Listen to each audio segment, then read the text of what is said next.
siang, dan malam semuanya. Welcome to first podcast Cerita di Balik Selimut. Tempat di mana kita ngobrol santai kayak di kasur, tapi kita bakal membahas hal-hal yang penting dan krusial buat kalian semua tahu. Kenalin, aku Ruby sebagai host kalian hari ini. Nah, di episode kali ini kita bakal membongkar studi kasus soal budaya tingkat lokal, di mana budaya yang tergerus oleh arus globalisasi. Nah, aku juga nggak sendirian nih, ada 3 teman aku yang bakal aku undang. Pertama, ada Gina. Halo semua, aku Gina. Bilkis. Halo, aku Bilkis. Yang terakhir ada Cut. Halo semuanya, nama aku Cut. Yeay. Nah, topik kita kali ini bakal kontroversial banget nih. Kita bakal ngomongin tentang kebaya, rasa empati masyarakat, lagu daerah, sampai ke tradisi unik kayak talangsa dan mengayam. Jadi, kita akan siap-siap untuk cerita di balik selimut. Pertama, kita bakal bahas soal kebaya. Nah, dulu tuh kan kebaya dipakai untuk pakaian sehari-hari sama perempuan Indonesia. Tapi sekarang, yang paling dipakai pas wisuda doang atau hari Kartini. Nah, menurut kalian, kebaya itu hilang atau berevolusi? Oke, kalau menurut aku ya, menurut aku sih si kebaya ini tuh lebih lumayan kehilang. Karena menurutku dulu itu kebaya itu sebagai identitas kita sebagai wanita Indonesia, kemudian sebagai pakaian kita sehari-hari juga kan. Tapi sekarang kayak cuma jadi kostum formal doang atau dipakai di acara-acara tertentu. Tapi menurut aku tuh, aku agak beda sama pendapat kamu sih Cut. Karena kenapa ya? Kebaya itu tuh berevolusi menurut aku. Karena banyak desainer yang bikin kebaya itu jadi lebih modern dan dibawa ke fashion internasional. Dan itu bikin dikenal sama dunia. Itu. Kalau aku sih, aku lebih mikirnya kayak kebaya tuh sekarang jadi lebih eksklusif loh. Kayak misalnya kebaya itu kan sekarang harganya agak lumayan mahal ya. Jadi kayak nggak semua orang itu bisa pakai kebaya. Jadinya padahal tuh kan dulu tuh orang-orang tuh pakai kebaya itu buat sehari-hari kan. Terus sekarang jadi kayak ada jaraknya gitu. Oke. Betul, aku ingat tahun 2022 itu ada kasus ada siswa SMA yang gak dibolehin ikut acara kelulusan cuman karena dia memakai kebaya dan bukan gaun modern gitu. Ini waktu itu viral banget di medsos. Nah, banyak netizen yang membela si siswi ini karena ia termasuk yang melakukan yang melestarikan budaya. Nah, pertanyaannya, apakah sekolah dan acara formal harusnya lebih membuka ruang untuk pakai tradisional apa enggak? Oke, kalau menurut aku seharusnya ya di acara seperti itu emang harusnya kita pakai baju-baju adat Indonesia, pakai kebaya dan yang lainnya supaya budaya kita juga nggak luntur, supaya itu nggak hilang. Kalau gitu solusinya apa kira-kira?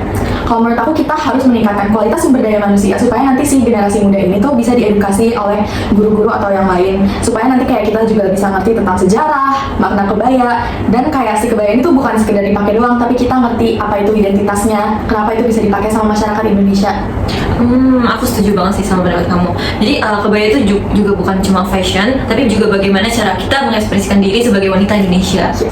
Nah, aku setuju banget sama Gina. BTW, ngomongin soal hal-hal yang hilang, ternyata bukan kebaya doang loh yang hilang, ada juga nilai yang ikut luntur, yaitu empati masyarakat.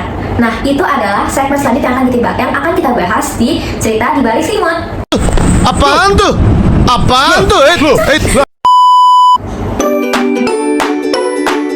Kalau dulu masyarakat dikenal dengan gotong royongnya, tapi sekarang makin individualis. Bahkan ada isu kayak naiknya pajak atau kasus korupsi. Malah ada salah satu keluarga dari anggota parlemen itu memposting di IG tentang kegiatan mereka yang lagi main pedal sambil minum matcha. Di tengah buruknya peraturan yang dibuat oleh pejabat dan disetujui oleh presiden. Menurut kalian, kenapa bisa kayak gitu?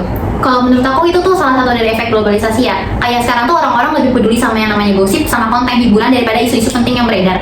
Terus kayak naiknya pajak tuh banyak yang mikir kayak, oh ya udahlah gitu loh. Jadi kayak padahal tuh dampaknya tuh gede banget, apalagi buat masyarakat yang kecil. Iya, menurutku itu benar. Terus budaya gotong royong di Indonesia juga udah makin udah makin tergerus karena menurut orang-orang itu sih budaya individualis ini tuh udah makin besar. Terus kayak mulai sekarang kayak urusan saya dan urusan kamu kayak jadi empatinya tuh kalah sama gengsi.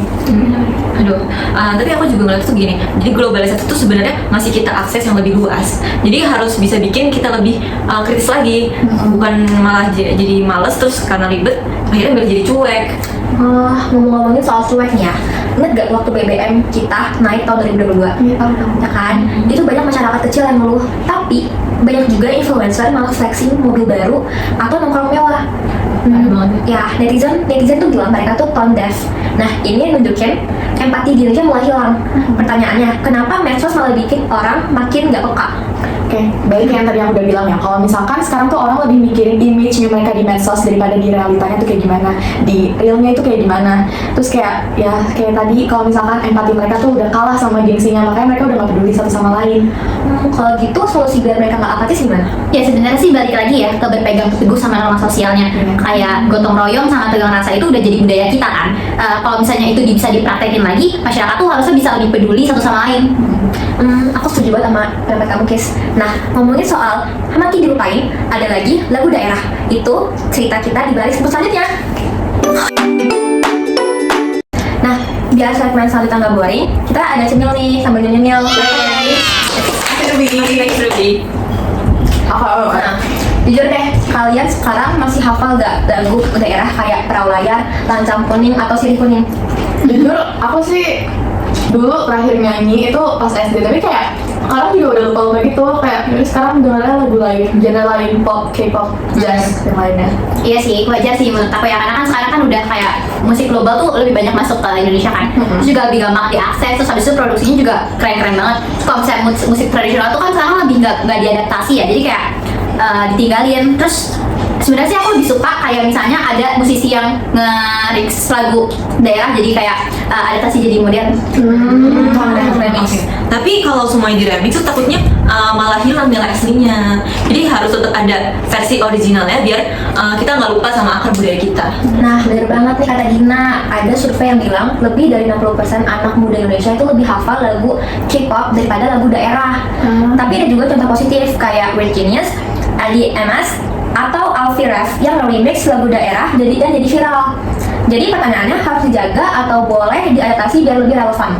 Kayak menurut aku ya, karena kita temanya juga globalisasi kan.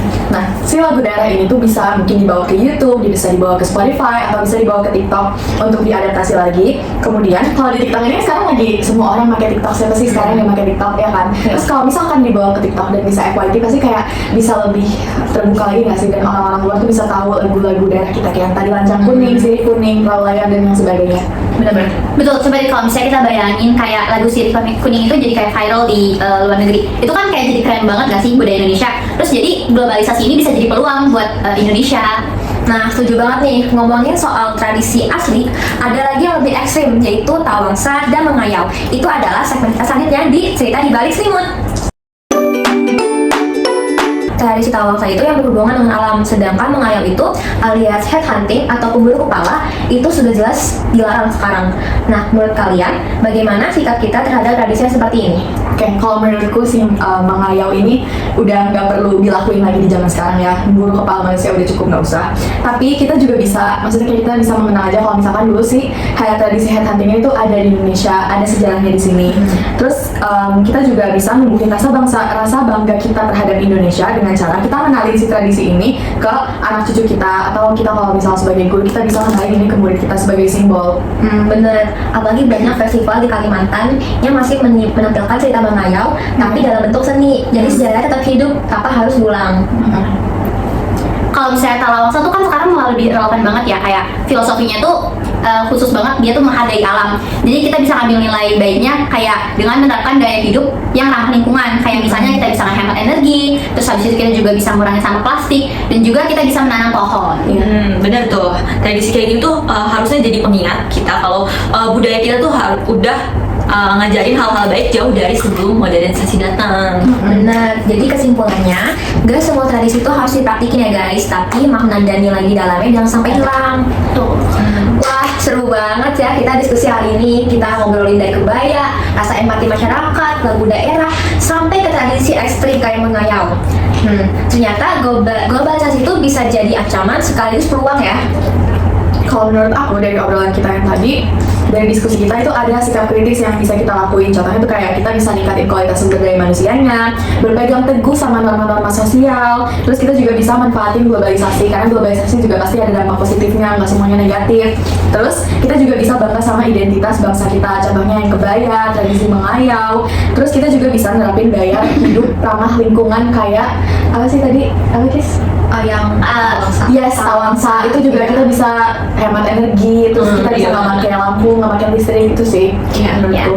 bener banget. Intinya tuh jangan sampai kayak budaya lokal itu cuma jadi cerita di balik buku sejarah kita. Tapi kita tuh harus jaga, kita harus berpikir kritis, dan juga kita harus adaptasi juga biar budaya itu nggak hilang dan tetap jadi relevan. Pokoknya jangan sampai generasi kita tuh nanti jadi cuek sama budaya-budaya ini, karena kita ini ngangkat hal yang udah jarang banget ada di budaya lokal ini kan, udah jarang ada di masyarakat. Iya. Ya, benar banget. Iya benar-benar. Jadi globalisasi tuh harus kita tuh harus jadi lebih kreatif lagi. Yes, benar-benar. Bukan malah jadi jauh dari identitas kita gitu loh.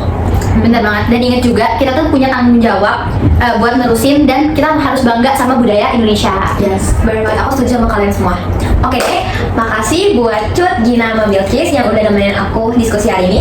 Semoga obrolan ini bisa bikin kita semua lebih mikir soal budaya lokal. Aku Ruby, pamit. Sampai ketemu di episode berikutnya di Cerita di Balik Selimut. Ngobrol santai, kupas tuntas. Bye! Bye!